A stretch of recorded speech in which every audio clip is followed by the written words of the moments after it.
And it doesn't look like right now that anyone's changing David Lasner's mind. Tom Apple himself tried last night. Now, nearly 24 hours after Apple was handed his walking papers, he's sitting down with KITV4's Catherine Cruz to talk about what happened. This isn't about me. This is about how we run the university. And right now, people I admire a tremendous amount, students and faculty over there who marched this morning or over in Bachman Hall, whose voices need to be heard. We're expressing their opinions, and I hope someone listens. Tom Apple was back in his office winding up business just hours after his supporters pressed the UH president for a reversal of Apple's termination. Lasner flat out denied that Apple's removal was driven by others outside of the UH Manoa campus.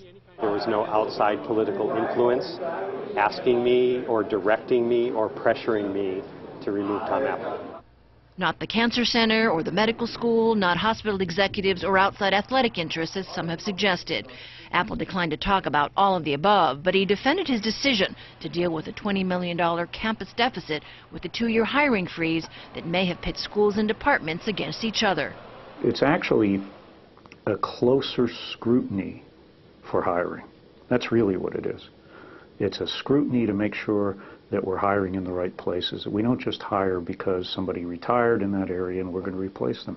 It's, is this position needed to meet the student demand? Lasner's decision to cut Apple may have been what he thought was the only way to keep peace among feuding factions. But the head of the Center for Educational Policy expressed disappointment that the university had not yet turned the corner of what he called drama and trauma. There has to be an open discussion about the real policy issues. This issue about firing a chancellor, this is not a private matter. It's a public matter. You can't say none of your business. Jim Sean had urged UH officials to hold a summit about the university's future amidst growing economic pressures and tightened funding from the legislature. Now, Apple's settlement will include being paid $100,000 for attorney fees and flexibility to look for a job elsewhere.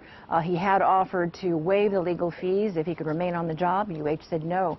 And when Apple steps down at the end of the month, he will be prepared to go back into the classroom and this spring at a salary of about $300,000 a year. He will report to the chemistry department, not the medical school, expressing concerns about working under the current dean. Apple cut the medical school budget by about $1 million last year. Meanwhile, Lasner expects to name an interim chancellor in time for next month's Regents meeting. Back to you.